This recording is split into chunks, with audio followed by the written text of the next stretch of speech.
to Law 101, where we break down complex legal concepts into a deep and clear conversations, exploring the rules, rights, and realities that shapes our everyday lives. And today I have my special guest, my avid guest, one of his advocacy, knowledge plus experience, called success, none other than Mr. Saul Bienenfeld. Pleasure to be here again. So good to see you. Yes, good to see you, Mr. Saul. And can you please introduce more about yourself that I miss? Most definitely. Hi, I am Saul Bienenfeld. I'm a criminal defense attorney. I have a specialty in sex crimes, but I defend crimes all over the country in federal court. I'm admitted in Florida and the state of New York, as well as the Supreme Court of the United States of America.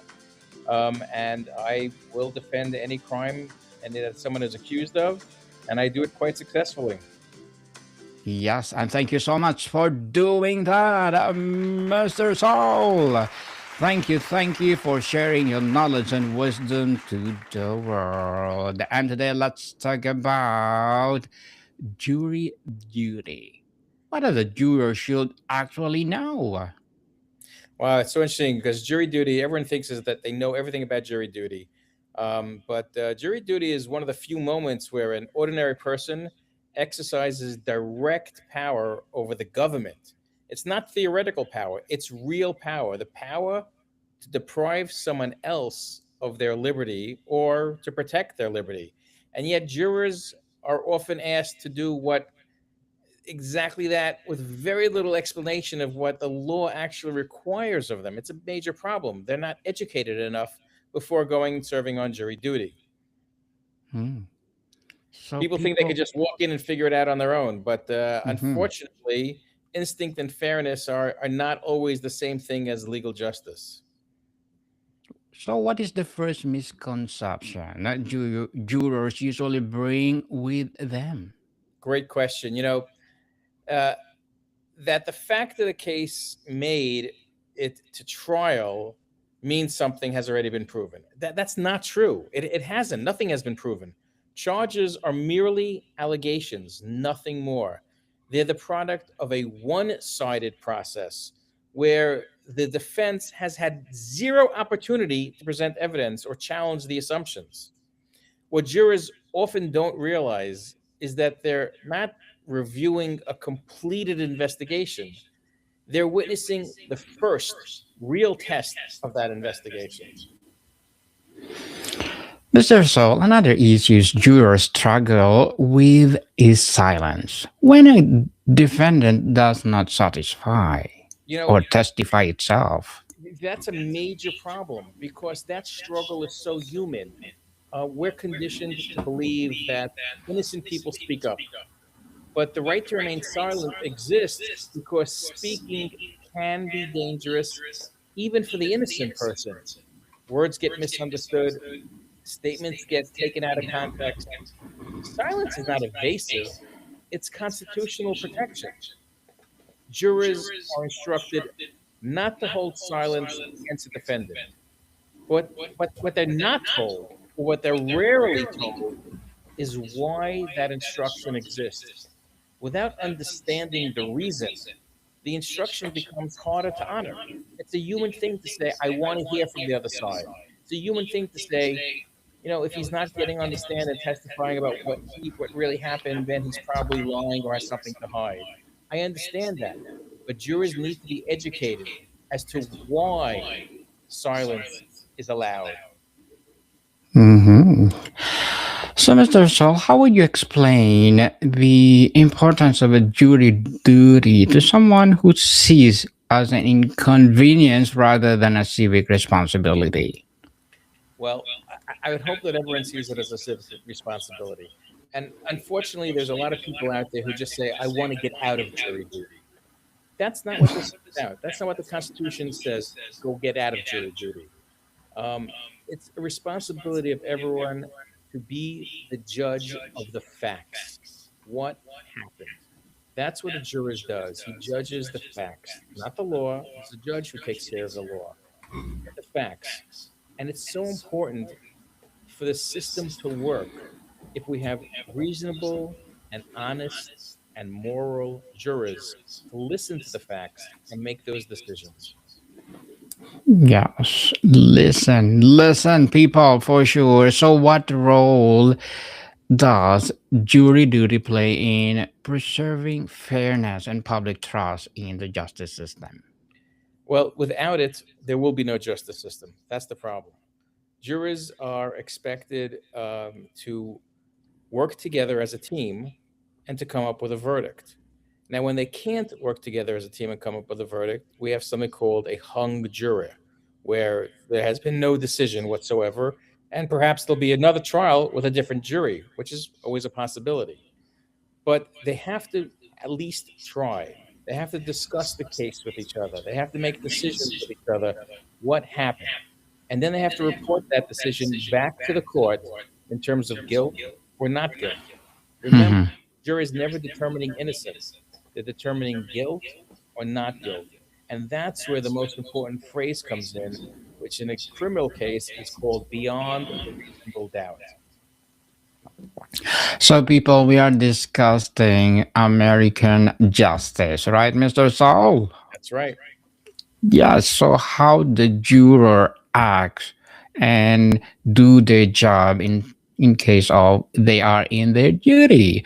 So what are the some common misconception about jury that discourage people from taking it seriously? Well, they think it's a burden. They think it's going to waste their time.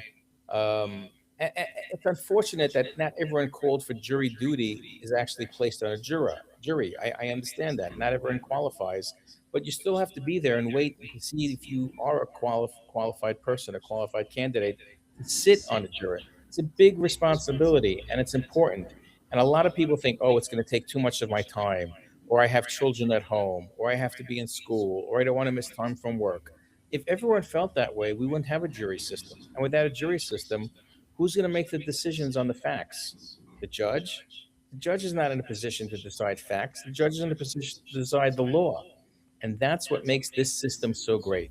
Because, especially in a criminal trial, there's something called beyond a reasonable doubt. And I need to explain this to your audience. Yes, go ahead. The phrase beyond a reasonable doubt is central to everything, but it's rarely explained in a way that people actually can use it. And the damage that misunderstanding causes cannot be overstated. Reasonable doubt is not a technical loophole, it's a moral safeguard.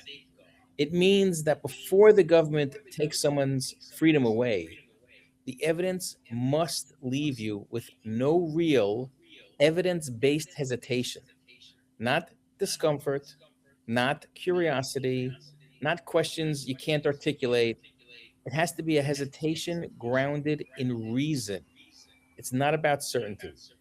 Life rarely gives us certainty. But when the consequences are so severe, when someone's life is at stake, when someone's freedom is at stake, the law demands something close to moral competence. If jurors are still debating what likely happened or reconstructing events based on assumptions, that usually means the burden wasn't met. The law does not ask jurors to guess correctly, it asks them to refrain from guessing at all. Don't guess. Hmm. Prosecution has the burden of proving their case beyond a reasonable doubt. If you think they haven't, don't give them the benefit of the doubt. Return a verdict of not guilty. Hmm. Not guilty. We want that. Not guilty for sure.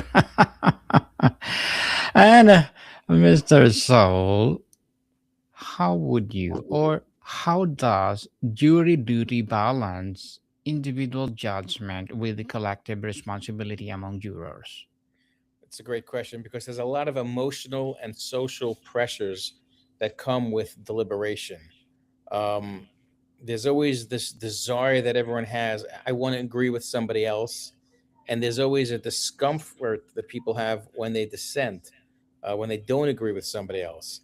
And there's always this urgency in the jury room to conclude quickly. And what many jurors don't realize is that that disagreement is not a failure of the process, It's evidence that the process is actually working. And the person who hasn't been convinced by the other jurors sometimes is called a holdout juror. And that person is probably the most important person in the room. Jury duty is not about consensus, it's about conscience. The law does not reward speed or harmony, it rewards careful judgment. And that's what I expect jurors to give me when they go into the jury room: a careful, timed deliberation, not a rush, let's finish this before dinner, and not a, okay, let's take a vote, everyone thinks he's guilty, let's move on. They must examine the facts, listen again to what they were just told in the evidence, listen again to what the attorney said in their closing arguments, remember what was said in the opening arguments, and then carefully deliberate together and determine the facts of the case. Mr. Stoll, in your view, what qualities make effective and ethical juror? Someone who is willing to be open-minded, someone who is willing to listen to both sides of a case, Hmm. someone who is who is able to examine the evidence with an open mind. Every piece of evidence will probably be presented by the prosecution and will be countered by the defendant or the defense attorney. Listen to what both sides have to say before you make a decision. Don't just listen to what the prosecution has to say and say, oh, it's a slam dunk. No, there's a defense to every piece of evidence presented by the prosecution. And the defense may have presented evidence as well. Give that equal weight, equal justification to what the prosecutor presented as well. And a person who could do this and make a determination that there is guilt beyond a reasonable doubt should return a verdict of guilty. But if the person has a reason to say, I'm not so sure if this is what happened, I'm not so sure it happened the way that the prosecutor says it happened. And here's why I'm not so sure. Hmm. That's reasonable doubt. It's a doubt that you have a reason, an articulable reason why you think it might not have happened that way. And when you have that doubt, you must return a verdict of not guilty. So, Mr. Stoll, how should jurors navigate a personal bias, emotions, or preconceived opinions during deliberations? You have to leave them at the door. That's the bottom line. Hmm. If somebody thinks where there's smoke, there's fire, and where somebody is um, arrested and indicted that they're definitely guilty, that's not a juror for this case. Obviously, those preconceived notions and those prejudices don't belong in jury duty and don't belong in the jury room. It has to be left at the door. Um, if you're making a decision based on somebody's neighborhood, if you're making a decision based on somebody's race, if you're making a decision based on somebody's gender, if you make a decision based on sexual orientation, you don't belong in the jury room. You have to listen to the evidence as if the person on trial is your own mother, father, brother, sister, cousin, your own family. If you would find your own family guilty, go ahead, return a verdict of guilty. But if you decide that there's a reasonable doubt in the case, please return a verdict of not guilty. You're not returning a verdict of innocence. Remember that. It's guilty or not guilty. No one's asking you to prove the person innocent. We're asking you whether the prosecutor has proved their case beyond a reasonable doubt. And that's why prejudice and bias do not belong in a jury room. Interesting and empowering answer, Mr. Saul. And what challenges do modern jurists face in the age of social media, misinformation, and instant opinions? Wow, that's a great question because everyone thinks that if I see it on social media, it must be true. If I hear it Hmm. in the news, it must be true. But that's simply not the case. We urge jurors not to pay attention to social media. We urge jurors to make decisions based on the evidence that they've only heard in the courtroom, not what they've seen on TikTok, not what they've heard in the news, not what they may have listened to a friend tell them. It's only the evidence presented. And there are times when jurors are told that for the duration of the trial, they may not read a newspaper. They may not turn on the news. We don't want people to be biased during a trial about what they're hearing from the outside. And the other thing is, a lot of people watch which TV shows like Law and Order and other movies, Yes. and they see in the jury room, oh, this happens in 10 minutes. It doesn't happen in 10 minutes. It could take days sometimes. We need jurors to make careful decisions. We need jurors to hold to their opinion and not to be persuaded when they shouldn't be persuaded by other jurors. Again, it's not a matter of getting to dinner on time, and it's not a matter of getting home on time. It's a matter of somebody's life is on the line, someone's freedom is on the line. Make the decision as if it was your own family member who was the defendant. So, can jury duty be seen as a form of a service that strengthens democracy or similar to voting or community leadership? Most definitely. This is a service that is, in our country, probably one of the most sacred services around, because it's taking regular people, the regular population, and giving them such a powerful ability to determine whether somebody is going to be free or go to jail. And it's such an important position to have, and it should be taken very seriously, and it should be done by people with great respect for the system, and they should know that the system is working and revolving around them being careful deliberators in that jury room. It has to be taken seriously.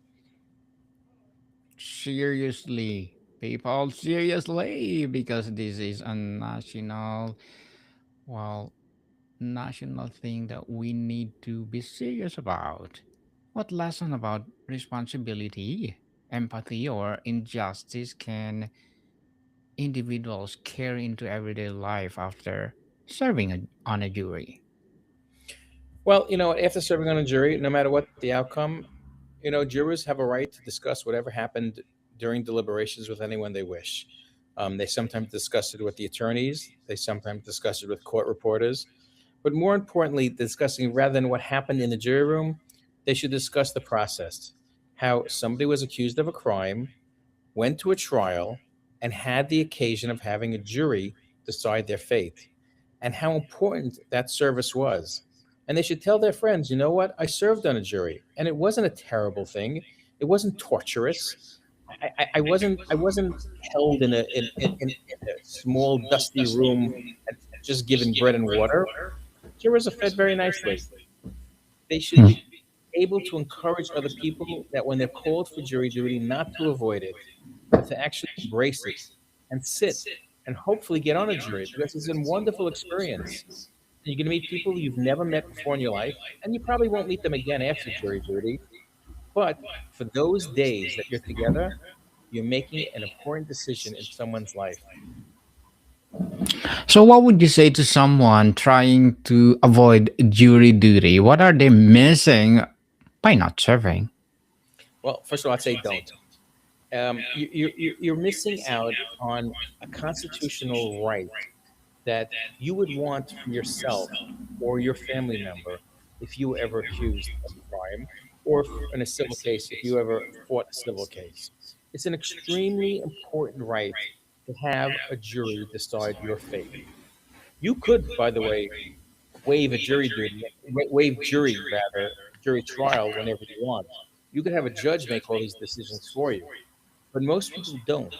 Most people want the average citizen making these decisions for them because they can relate better with the average citizen rather than with the judge. So jury duty is extremely important. Don't try to get out of it. Actually, try to get into it. Mr. Saul, before we wrap up our discussion for today, I'm inviting you to please do listen to my other podcast, people. My other podcast, because my abstract essay is already in fifth season, abstract poetry in second season, and my book 101 review in fifth season too, comedy 101 in third season, and my food 101 in sixth season. This December, geography 101 love letters, movie 101 review, music 101 our fourth season, Science 101, Sex 101 in its second season, and my baby podcast, Mental Health 101, Law 101, Bible Verses 101, Entrepreneurship 101, and Motivation 101. Please listen to them wherever you listen your podcast. So, Mr. Soul, what emotional or psychological pressure do jurors experience when deciding someone else's fate? And what should they manage them? That should definitely have it takes an emotional toll. One of the Mm, problems is that everyone wants to, be the person that no one hates. So people just decide, okay, I'll agree with whatever the majority say. That's not what jury duty is about. It's not agreeing with the majority. It's forming your own opinion and sticking to your own opinion. Certainly you could listen to other people's opinions, but don't be persuaded by others because there's a bully in the room, and don't be persuaded by others because the majority is saying other things. Stick with your opinion and problem solve together. Okay. You're there to solve a puzzle. You're not there to reach a compromise. Okay. The whole point is to guard a standard. And if that standard has not been met, even in the face of pressure or discomfort, sometimes the answer is just to say no. I don't agree. mm. I'm going to vote my conscience. I'm going to vote my mind, even though everyone else is voting differently. The justice system doesn't depend on jurors who are confident. It depends on jurors who are honest, and that's really important. Honesty is the best policy, people. Should jurors rely strictly on the letters of the law, or there's a room for moral judgment or conscience? Well, jurors don't decide the law. Jurors decide the facts. Now, there are times where a juror, something called jury nullification. Mm, So in other words, somebody might be guilty, but because he's such a good person, or because he really didn't mean it, so a jury could go ahead and nullify it and say, well, I'll just find him not guilty anyway. That's jury nullification. It rarely happens, but it is allowed. There's no question about it. And that's another reason why some people want to go for a jury, because they think that maybe that would happen to them. but it's allowed. Oh, thank you for that info, Mr. Soul. What responsibility do jurors have once the trial ends, especially regarding confidentiality and public discussion? Well, there really is no rule to that. Jurors are free to discuss the case or not discuss the case, however they want. Um, as a rule, me personally, I never discuss the case with a jury afterwards if I get a not guilty verdict. If I get a not guilty verdict, I don't want to talk to the jury because I might find something out that I have to report that might be against my client. So I don't want to. I don't want to discuss it with them. Mm, When I get a guilty verdict, maybe I made a mistake. I do want to talk about it with them. I want to find out, how could I do something differently, or maybe they made a mistake and I want to report it to the judge afterwards. So yes. it's an important thing to make those decisions. So, do you think jury duty should be reformed to a better reflect modern society or something else? I If think jury so, how? I think jury duty is done right these days. I think it's a matter of the jurors' education. I think jurors have to be educated more on the reasons why they're there and the reasons why they are there to make decisions on facts. Once the juries understand more about what their purpose is, I think it'll go a lot smoother. But education is key, and having jurors sit in the jury room and watch a 10-minute video, it's not enough. It needs to be explained to them, and it needs to be explained to them by the judge and by the lawyers and by the jury clerk himself or herself as well. Once they're educated better, the jurors will be able to make decisions with greater ease. A greater ease, Mr. Soul. Thank you so much for sharing your knowledge and wisdom to the world. And I hope our viewers or listeners empowered through your knowledge. Oh, can you please invite our listeners to support your advocacy, your business, or any projects that you're doing right now? Certainly. You can reach me through my website, which is www.bienenfeldlaw, that's BIENENFELDLAW.com. You could see me on Instagram at Saul Bienenfeld and Bienenfeld Law. You could find me on Facebook.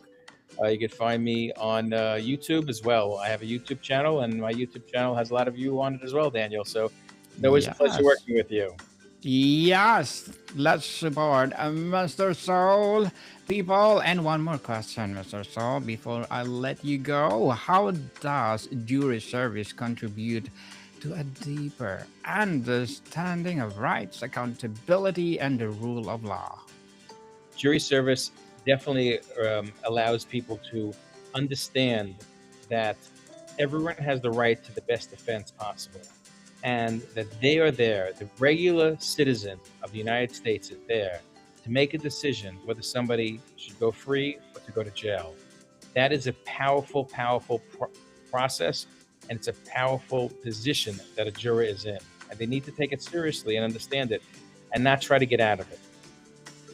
Take it seriously, people. And again, thank you so much, Mr. Soul.